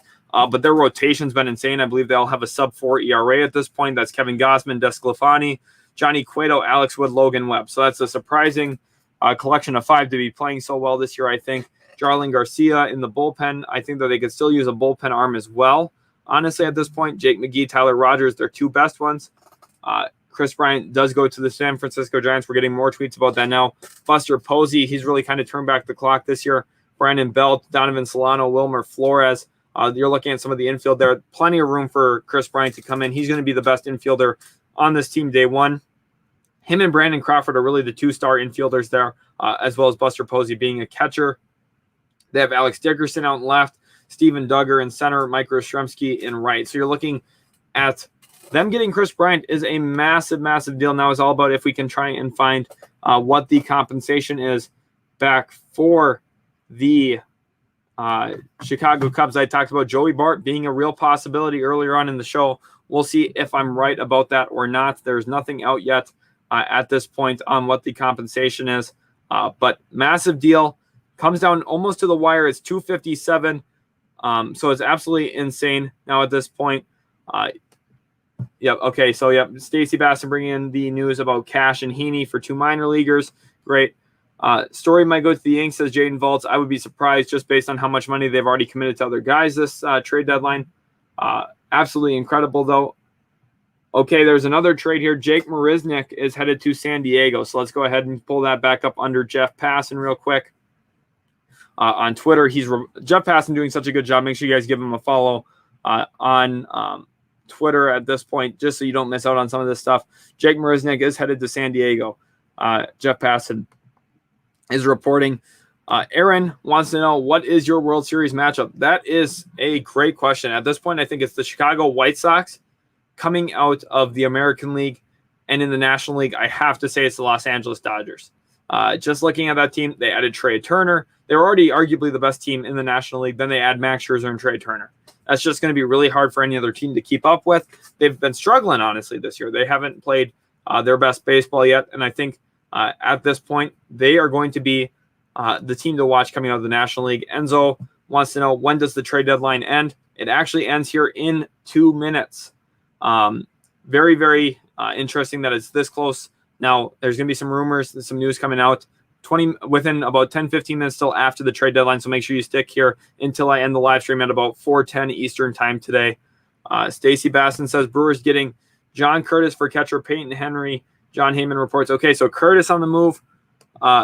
Okay, Turing says seeing Twitter chatter on Buxton to the Astros, nothing official yet. That's actually a really fun storyline because back when it was Astros Twins picking 1-2, the Astros went with Correa first overall, passing on Byron Buxton, who a lot thought should have been the first overall pick in that trade, or in that draft, actually.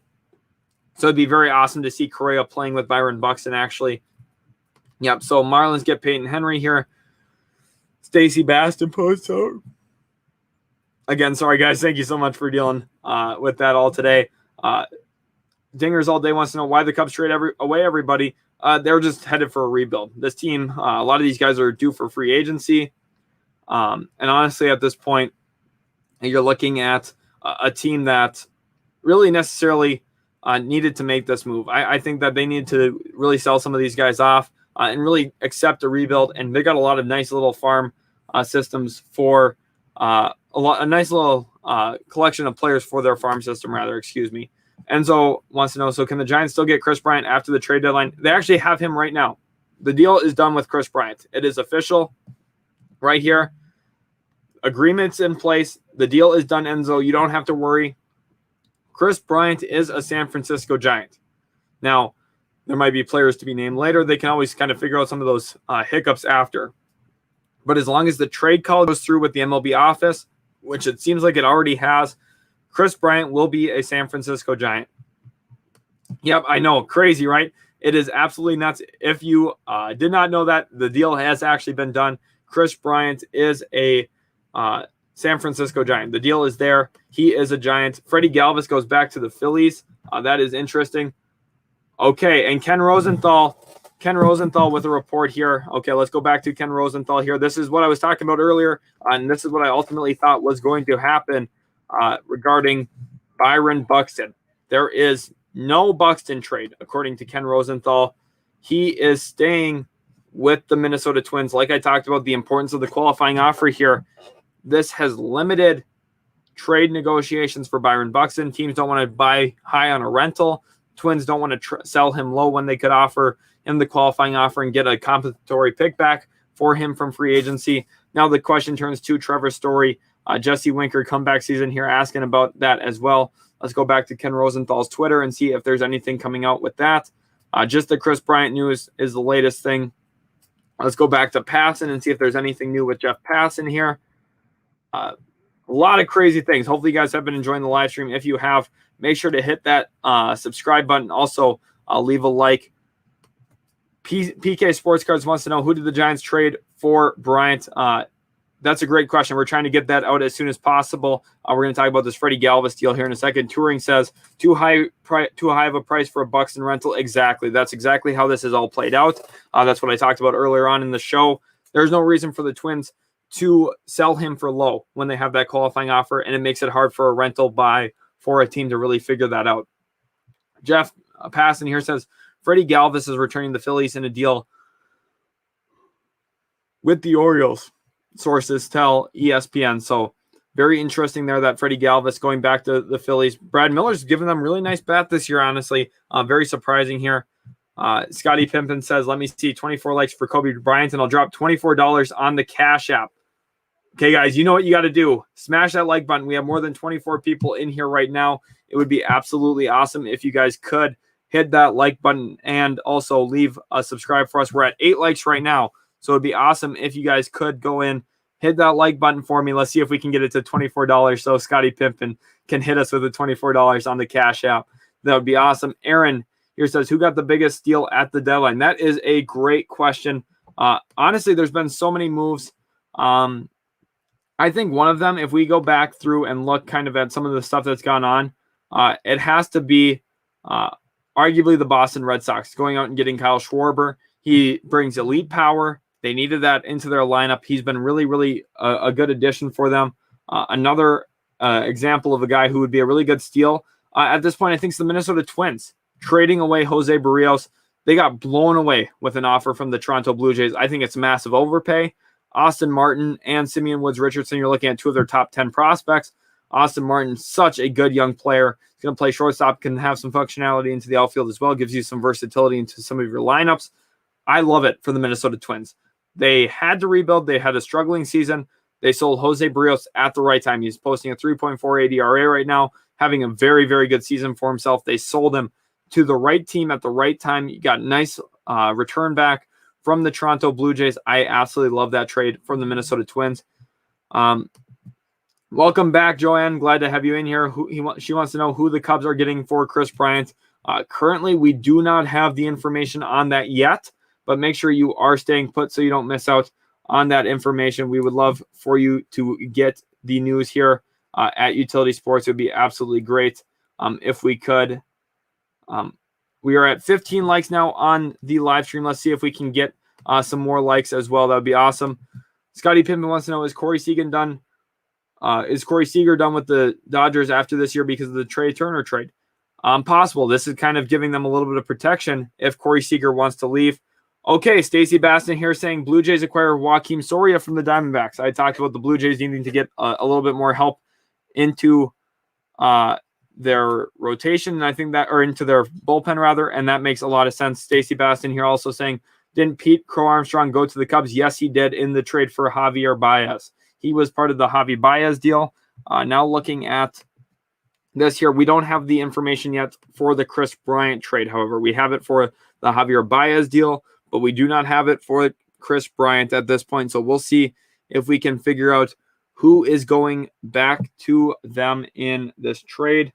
I'm trying to keep up with all my sources here right now. Jonathan Scope is staying in Detroit, according to John Heyman. White Sox showed interest before landing Cesar Hernandez. No Buxton trade we had talked about. Okay, so it seems like they're trying to rush, get some of this news out here at this point. Don't necessarily have it yet. Let's see if I can find this Joakim Soria deal. Who was reporting that? Stacy, if you could let me know, that would be absolutely awesome.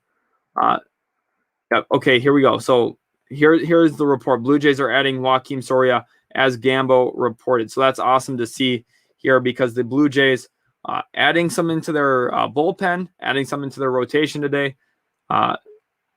He's been very good for a long time, honestly, in the MLB. He's a guy who I think is a really good grab. Aaron wants to know, what's the trade you wished happened? Trade a player or a player who hasn't been traded? For me, I'm a Rays fan, so I'm a little biased here into this, but I was hoping for a Kris Bryant to the Tampa Bay Rays trade. That's what I've been really hoping for. Looking at the Rays the last couple of years, third base has been a real question mark. This year we have Joey Wendell. He made the All-Star game, but at the end of the day, it just wasn't. He's not an All-Star player. Let's be completely honest with ourselves.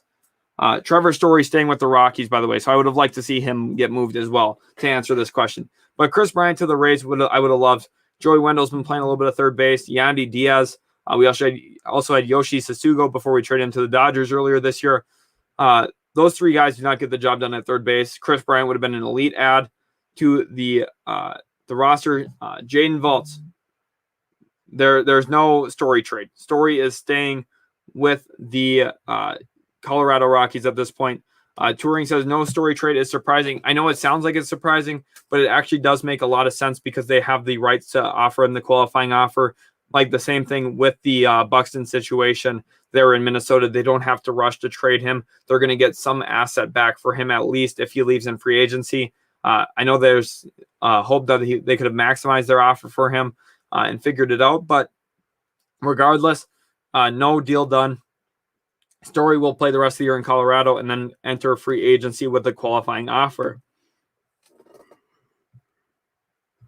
Whoa, okay. We have John Lester going to the Cardinals. That is shocking. Okay, John Lester out the door to the Cardinals. Very interesting there. Wow. Okay, crazy. The Cubs selling everything and just a continuation of that.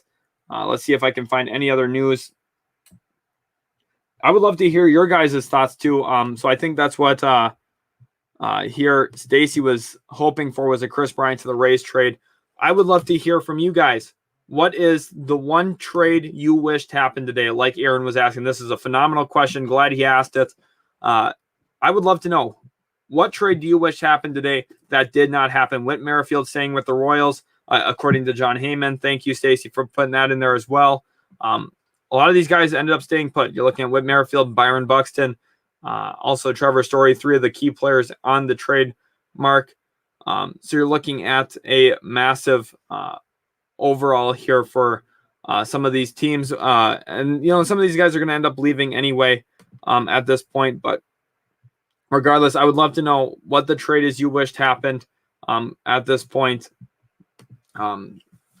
That would be really great to hear from you guys. Let's see if we can figure out if there's any news on the Kris Bryant deal. It is now 4:10 Eastern time. So we are getting close to wrapping up the stream here. We're just trying to see if we can find out the Kris Bryant trade. Very interesting. Kris Bryant going to the Giants. I'm not exactly sure what this is going to look like for him. Let's see. Kris Bryant trade. Let's see if we can find anything here really quickly. Rays were talking about him. Here is the first look at Kris Bryant in a Giants uniform. This was posted by Fox Sports MLB. Very, very nice. He looks pretty good in the Giants uniform, not going to lie. I like that a lot more than a Cubs uniform, to be honest with you guys. Kris Bryant would be open to re-signing with Cubs in free agency even if they trade him this week. That is an interesting storyline. Wow. Okay. Well, very interesting. Giants agree on deal to acquire Kris Bryant from Cubs. It doesn't look like we have the package yet at this point. Here, Bernard says, I wish Story had been traded to the Yankees. Great. I think so too. Honestly, like that would have been nuts if he got traded to the Yankees. You look at DJ LeMahieu there. That team, they don't even need Trevor Story. They have Gleyber Torres. They have, oh my gosh, their team is so stacked. They've got Gio Urshela at third base. It's honestly surprising they're not winning more games at this point, just based on how good their actual roster is. You look at their team. You have Garrett Cole as a starting pitcher. Their team is very, very nice. I think that they could have used a center fielder, honestly, more than anything. I think a Byron Buxton trade to the Yankees would have been really interesting for me. Would have added some elite speed, some nice pop. And when he's healthy, he's one of the best center fielders in baseball. So it would have been very intriguing to me if they would have been able to find a way to add Byron Buxton. They added a great outfielder, though, in Joey Gallo. They also added Anthony Rizzo at first base. So you're looking at a team that's really well equipped, I think, to end the season. Let's give one more quick look over to Jeff Passan and see what his thoughts are. If he's seeing any other rumors coming out, any other news that we need to keep up on here at Utility Sports. Again, just the John Lester thing's the last thing he's tweeted. So it looks like a little unfortunate. Let's see if Tim Kirkjian has anything. Okay, he hasn't tweeted anything since June 24th. So Tim Kirkjian, not surprising here that he's a little bit behind on the entire Twitter thing here. Bob Nightingale. Okay, here it is. Okay, this is the package here. Bob Nightingale says the Cubs receive pitcher Caleb Killian and outfielder Alexander Camargo from the San Francisco Giants. Let's go ahead and pull up the San Francisco Giants farm system top 30 and see if either of those guys rank into those top prospects. I would love to see if they do. Hopefully for their bet, they do. So it was not Joey Bart, who I thought maybe they've been opening him up in trade conversations. He's 24 years old. He's a catcher playing in AAA ball right now. Really, really good. So we're looking for Caleb Killian and Alexander Camargo. Neither of those guys are in the top 10 for them. And this is according to MLB.com. So, okay, this is, wow. This is interesting to me because you're looking at a very, very interesting situation. Let me go ahead and stop this screen share. So, again, we're looking for Caleb Killian and Alexander Camargo. Stacy Basson says Mancini and Mean stay in Baltimore. That's kind of what I had expected. Honestly, just with the kind of storyline with Mancini, it would be kind of odd for them to actually move on from him, just given the situation. So remember, we're looking again for Killian, who is the 30th ranked prospect at 24 years old playing AA baseball for the San Francisco Giants.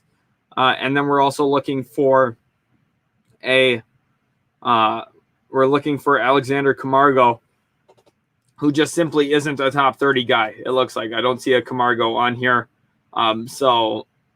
Maybe he means Canario. If he means Canario, whoa. What? Oh my goodness. Okay. Nationals get outfielder Lane Thomas for the John Lester trade. Okay, it is Alexander Canario, not Camargo. Okay, so he mistweeted. So Canario, a top 10 guy, playing in single A ball at the age of 21 years old, estimated time of arrival of 2023. He's very thin. Holy cow, 6'1", 165. Wow. So he's a thin player. They get outfielder in this deal, and they get a pitcher, so two top 30 guys. Let me know what's your grade right now for the Chicago Cubs in this deal. The fact that they landed the number 9 prospect from the San Francisco Giants and the number 30 ranked prospect according to MLB.com. I would love to know what you grade this for the Giants and what you grade this for the Chicago Cubs. My grade for the Giants is an A-. You're looking at a team that needed to go out, improve this roster, and they did so with Kris Bryant.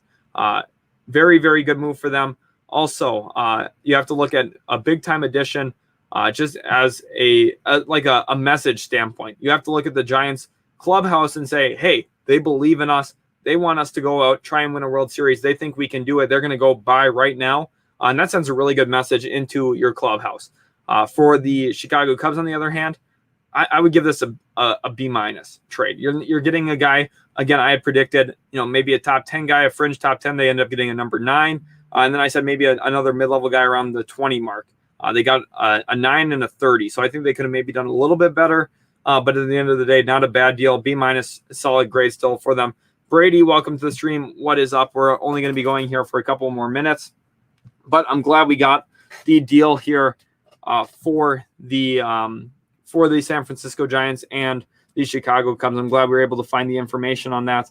Again, that is getting Caleb Killian and Alexander Canario in that deal. So absolutely awesome that we got to see that go down on the trade deadline here today. I'm going to do one quick refresh here on Twitter. Make sure I'm not missing anything. Ansel Robles goes to the Red Sox from the Minnesota Twins. So another Minnesota Twins sell. Very, very awesome here for that. Again, thank you guys so much. If you haven't already, hit that like button on today's live stream and lets me know that you guys did enjoy what you've seen here so far. It's been a lot of fun recording, honestly, with you guys. So hopefully you've been enjoying. Cubs get right-handed pitcher Anderson Espinoza in the Jake Marisnick trade. Jeff Sanders reports. Thank you, Stacy, for bringing that information in as well. Just absolutely awesome. Go ahead, hit that like button on today's live stream. And again, if you haven't already, subscribe to Utility Sports because we try and build the most collaborative platform we possibly can at here on YouTube. Stacy Baston. Oh, my goodness. Oh, whoa. Okay, this is actually big. We're not ending the stream quite yet, everyone. We are going to go to John Heyman's Twitter because a massive power pop guy just got dealt. I said it earlier in the stream. I wouldn't be surprised if the Braves made another move for an outfielder, and they got a really, really good one. Jorge Soler from the Kansas City Royals. That is a massive, massive trade here. Let me go ahead and share this screen with you guys just because I want you to be able to see everything that I'm seeing as I'm bringing you guys the news, what's going around along the MLB. John Heyman reports Jorge Soler going to Kansas City. He's been on a power hitting surge of late. Last year hit a ton of home runs. Really good addition for the Atlanta Braves. Looks like they are not going to roll in the sand this year. Even with the Ronald Acuna injury, they are making the move. Jeff Paston reports too. Thank you, Stacy, for that report. Really appreciate you guys sticking in here for all the news. I'm excited to see what the Jorge Soler trade ends up being. At this point, though, I have been going live for over an hour and 50 minutes, so we are going to call it there. Hopefully, you guys did enjoy the live stream. Again, subscribe, leave a like button if you did enjoy, and we'll catch you in the very next Utility Sports video. Go check out some of our other videos on the channel, and we'll catch you in the next one.